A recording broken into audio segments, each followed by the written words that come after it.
Hi guys, and welcome back to another video.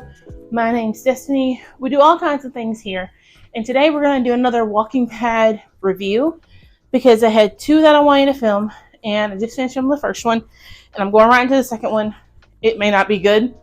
This may never see the light of day, but we're here. So, today we're reviewing the Locked Tomb series by, I can't remember her name, so they've lost me. Put it up here. This series has been pitched as lesbian necromancers in space, and it definitely is. I have finished Gideon the Ninth, Harrow the Ninth, and Nona the Ninth. So I am caught up with the series. We have another one coming out, Alecto the Ninth. And if you do not want spoilers for this series, if you've not read this series, you're like, okay, I'm not talking spoiler free. I can't, because I need to get my thoughts out about this, because holy shit, man, this series has my mind fucking blown, and the way it does it is so beautiful and frustrating. Like, it's beautiful. So if you don't want spoilers, please don't watch this. I will catch you on my next one. Believe me, I'm trying to stay on a schedule. I missed a couple uploads in the middle of February, but we're back. I'm hoping to get it done. We're back filming today to get that done. So here we are.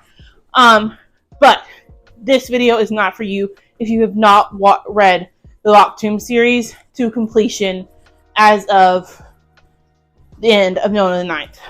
Okay. So 2021,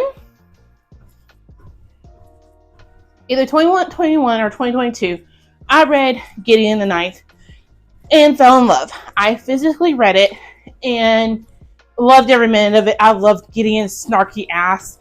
I have learned that I like a little bit of an asshole, smart ass kind of character. They're my favorite, and Gideon is that, 100%.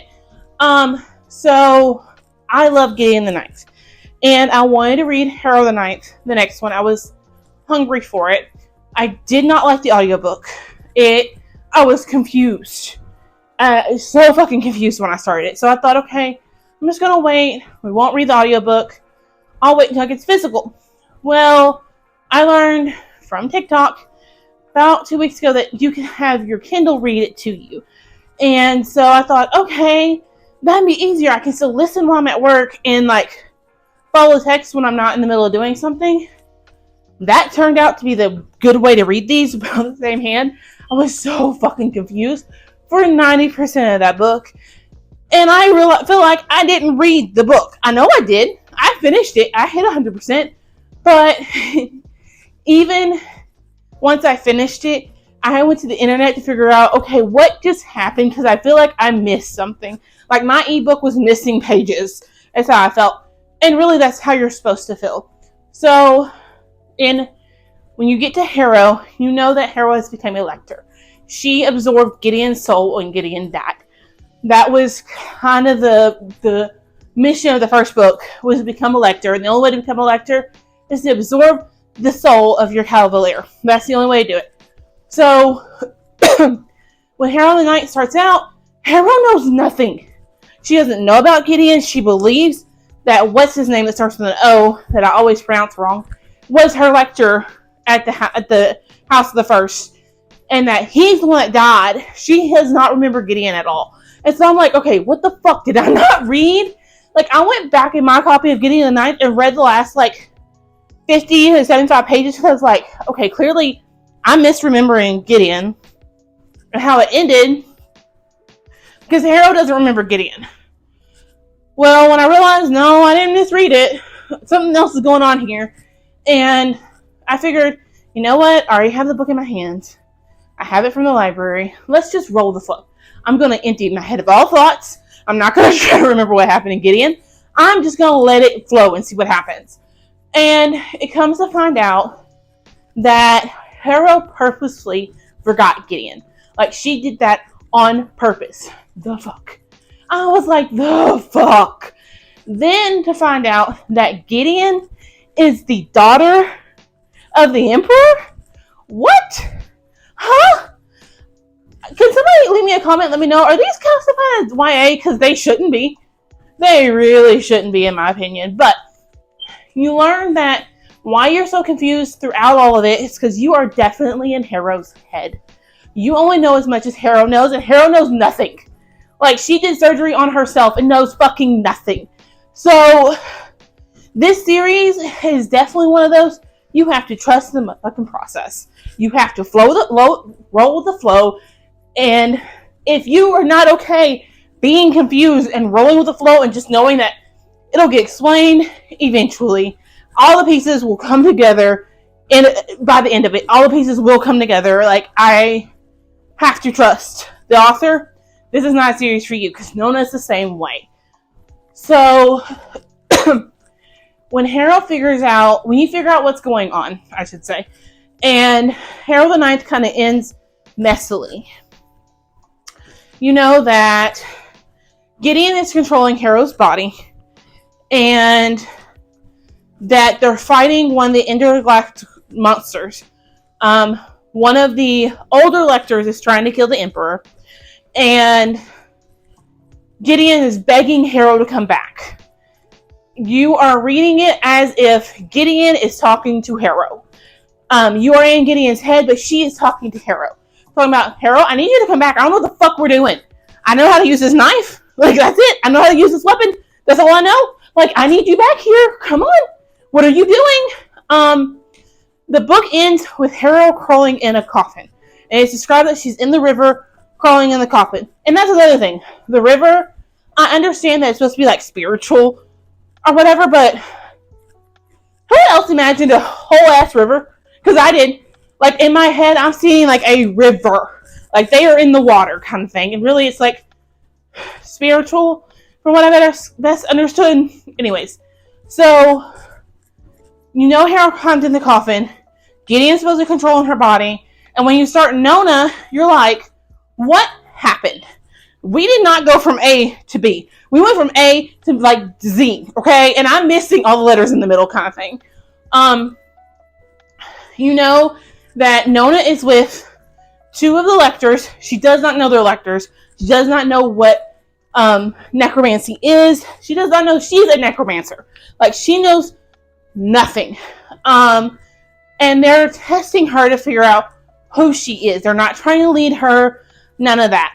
One of the lectors somehow separated herself, the necromancers, from her cavalier.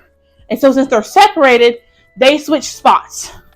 And on a timed interval, they switch spots pretty frequently. And they're teaching Nona. Nona knows nothing. She is like having a baby. A full-grown necromancing baby. But a baby. And you genuinely just start to fall in love with Nona. Because she is the most... like, she's the embodiment of innocence. Because she doesn't know anything better than what they're teaching her. And while it comes off really weird, because she's a grown-ass woman who has the mind of like a 5-year-old. She is literally learning as she goes at this point. You come to love her. And you start putting pieces kind of together that, okay, so the Emperor didn't die. The 8th... the lector of the 8th, I can't remember her name, it starts with an I. She's still alive. She's with the Emperor. You learn that. You learn that Polemus and can't think of the other lector's name, has been taking care of Harrow, trying to figure out, are you Harrow or are you Gideon? Who is in this body? And by the time the climax comes and everything starts to kind of fall apart, they still don't know. And then they realize that Gideon is in her own body. Well, at least part of her soul is in her own body. And that the Emperor put Gideon back in her body. So you think, okay, it has to be Harrow in her body, right? So they get off the planet they're on, which, backtrack a little bit, was really weird because it's like modern day, like our modern day. There's buildings, there's like everything. It's not like what it was described on any of the rest of the planets we've seen in this series. So that was a bit weird. But you get to see that they get off the planet and go through the river and get back to where they began, basically, the Ninth. the ninth planet, and they go down to the locked tomb. And they're like convinced that the only way to kill the Emperor is to kill what's in the tomb, the locked tomb that's not supposed to open. They need to go in there and kill what's in there. And Alecto is actually who's in there. And Harrow Nona is saying, no, I need to get in there. I don't know why I need to get in there. And that's how they find out. In the body, this whole time, Nona's body they've been taken care of, it's not Nona. It's been Alecto this entire time. Harrow is in Alecto's body. Asleep, basically. So, the book ends with Harrow and Alecto trading places, and Alecto's back, and she goes to see the Emperor, and that's how she ends that third book. Now, this series was so fucking confusing for me, especially since I listened to a lot of it and read the actual pages a little less than I should have. It was so confusing, and I genuinely wondered, am I missing something? It had me questioning, am I stupid for a little while there, because you have to trust the process. And I've never finished a book going, what the hell just happened? And immediately went to the internet and started Googling what happened in this book, because I don't fucking know. It was one of those. I ended up giving both of them 3.75 stars. I think what the author did was done so beautifully, and I would love to reread with my physical eyes, take a little bit extra time, make myself a character map, and be able to keep track of them a little better, because Nona uses different names for the same people that Harrow used different names for, that Gideon used different names for. So by the time you get 50% through the book, one character has been told 17 different things, and so you're like, who are we talking about again? And I eventually just started Googling, when a name come up or Nona called somebody, I would Google, okay, is this? Okay, that's that person, I got it. Because I was so confused. But it is done so beautifully. How she kept track of everyone and what everyone was doing and where everyone was, I don't know. I have no clue, because as the reader, I was confused. I don't think I could have wrote a story like that. But when you go back and look at it and really think and go, okay, this person is this person, you start listing them out, it made sense. It all makes sense. You just, it might have been my ADHD getting distracted, but it made so much sense by the end of it that I was just shocked by what I know, how well I know it, and what's going on. I just want to go back and read again. Yeah. If you've not picked up the Locked Tomb series and you're watching this video because you really don't care about the spoilers, you're just here to watch me ramble, and you think you could roll the flow and kind of piece it together as you go, then I highly recommend. Like I said, I listened to my Kindle read it to me. I did a lot of this walking with my Kindle and it reading it to me, but I had my eyes on it. And toward the end, I did the same thing. So that could be it, but I loved it. I don't think I would ever not read a book by her. I will be reading Alecto, and honestly, I might read anything she writes. Where I'm gonna see if she has a backlist, as she does. Me and my library maybe checking all of them out, because she is a beautiful writer, and the way she can take us out of the story but still in the story is masterful.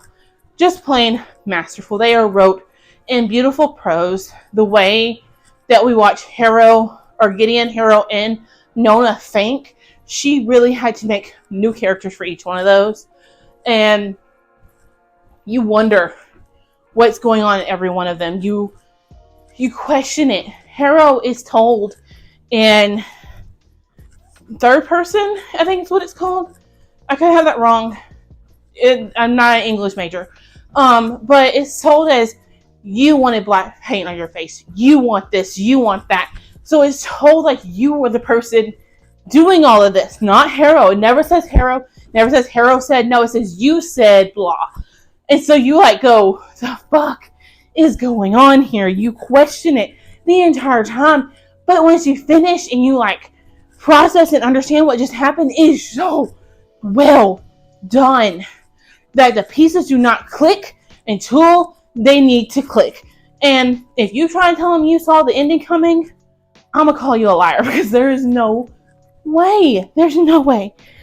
But like I said, I loved this book.